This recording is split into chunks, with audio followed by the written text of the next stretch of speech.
Well, today in Coney Island, after a year away because of sponsorship conflict, Joey Chestnut back where he belongs, atop the podium at the Nathan's hot dog eating contest.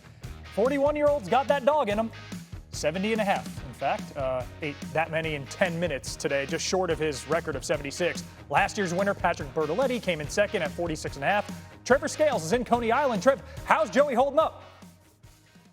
It looks like he's holding up pretty well. Can't confirm that he does indeed have that dog in him. Joey Chestnut, 17 titles now, man. It is impressive to say the least. How did it feel to get back on top of the throne? Oh, it felt awesome. Yeah, a little bit of jitters. First dog, it was falling on my hand. I fumbled a little bit, but I found a rhythm, and I kept pushing. And the audience was, oh my God, the crowd was beautiful.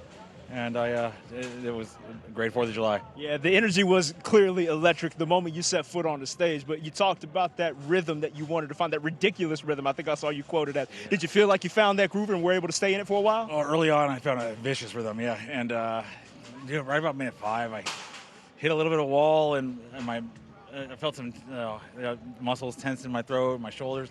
Tried to calm down, but my rhythm changed a little bit, and but I still was able to hit 70. I've only been able to do that a handful of times, and I know I can next year I'll be 42, and hopefully I can I'll be pushing for a record. Yeah, we talked about with Miki, right? Like, circumstances may not necessarily have been ideal in order to pursue a record or whatever have you, but when it comes to just being back in the environment, what kind of perspective did a year away provide for being back here? It's when you do something year after year, you might take it for granted. And last year, a year away, made me realize how much I love it. And I did whatever I needed to be done to get back here, and I love it.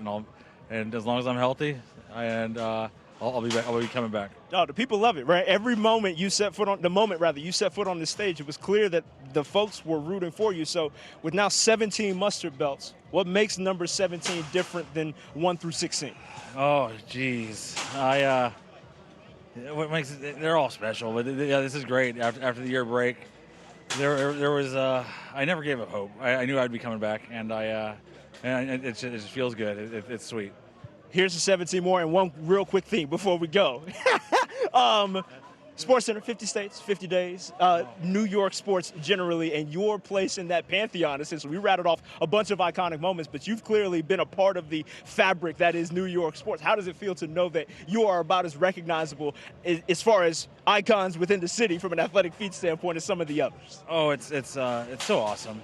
New York's a special place. It really is, and I remember the first time I came here, I was 21, and just wide-eyed. It's so special, and I'm really lucky to be able to spend my 4th of July here.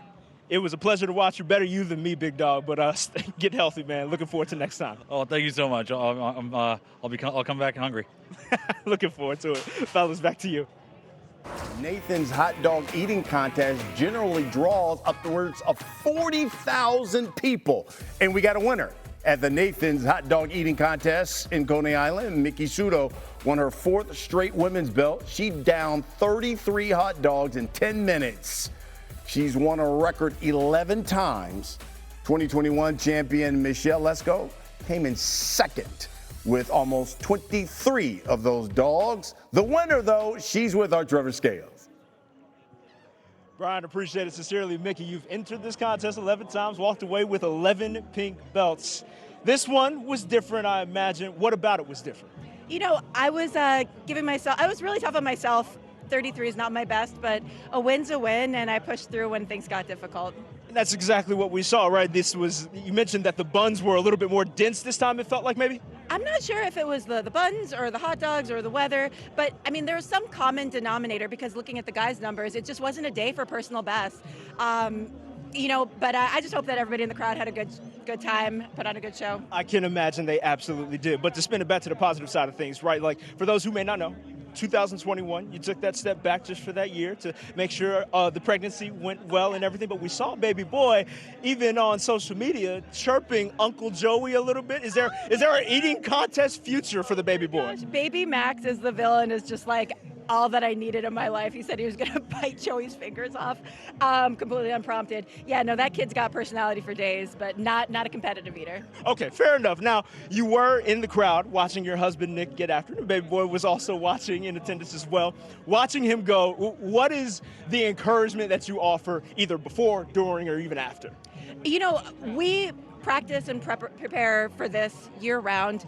We know that we are capable of hitting high numbers. It's just you have to make it happen on the stage. So trust in your ability, and it's no like any other day, except you've got a bunch of people watching you. So let's take us inside the Sudo household. I imagine, since both of you are competitive eaters, you may get after each other a little bit. Do competitions ever randomly break out?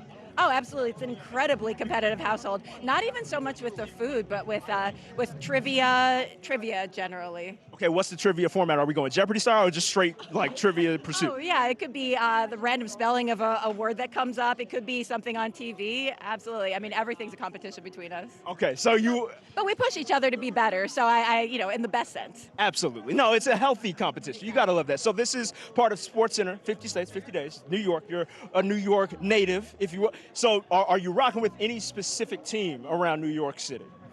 Oh, my gosh. My mind's just on hot dogs right now.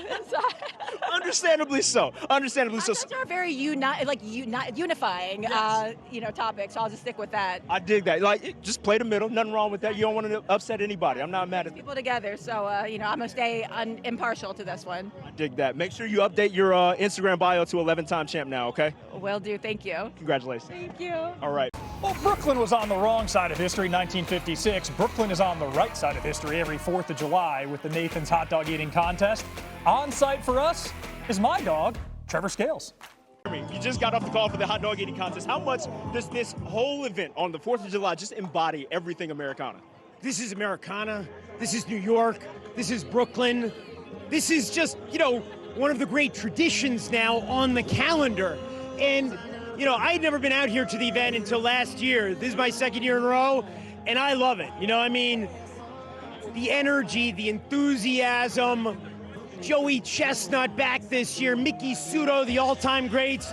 I'm all in. Plus, you get kind of, at least when you're working the event, as many hot dogs as you want. So that makes it entirely worthwhile. No question. Now, you're better than me because I don't know if I could have a hot dog after witnessing what we just witnessed from a hot dog. I'm facing the other way. Fair. So I just see it on the monitor. Totally. So if I were facing the other way, it would be a different ball game. Okay, so this is part of the 50 States and 50 Days for SportsCenter, right? You are a fifth-generation New Yorker. That is right. So when it comes to just New York sports in general, the je ne sais quoi, the passion that each of those fans bring, how would you describe it? Well, look, New York sports fans are the greatest sports fans in the world. Some towns are a football town. Some towns are baseball towns. Some towns are baseball towns. Some are basketball. Some are hockey. New York's everything. It's always been everything. I remember when I was a kid, when Pelé came to the Cosmos, it was a soccer town. And you don't get that kind of energy for everything the way you get it in New York. The energy of the city, the energy of its sports fans. Now, don't get me wrong. There's been a lot of frustration over the years. In the 21st century, outside of the Liberty winning last year and NYCFC winning a few years ago, right? It hasn't been the golden age of New York sports that I grew up with, but we'll be back. Hey, look, the Knicks are almost there. They've got the coaching. Yeah, I get it. But they won 2 championships. One when I was 6 months old, one when I was 3 years old, and it's been 52 years. So getting to the conference finals is not good enough for New Yorkers. Okay, so the high bar is set, but I need to know your favorite. You've rattled off a bunch of New York sports moments, but your favorite all time as well. Well, there are events that involve New York teams, New York figures. I've been to a lot of those. I was at Giants Super Bowl wins, 25, 46. The ones here in the city, I got to tell you, I was 8 years old. It was October 18, 1977. I've never forgotten it, never forgotten the details. I went with my father to Game 6 of the World Series at Yankee Stadium, the old Yankee Stadium. Dodgers-Yankees, and Reginald Martinez-Jackson hit 3 home runs on 3 consecutive pitches. I believe it was Sosa, Houghton, and Huff, the Dodgers pitchers, and I've never gotten over it. It's the moment that made me a sports fan. There's never been anything as electric as Reggie Jackson in 1977. It is just the emotional attachment that sports can bring, and specifically in this here city, New York City, is unmatched. Jeremy Schaap, we appreciate the time and great job on the call. Thanks for having me. My pleasure. Absolutely. Send it back to you, Phil and Brian.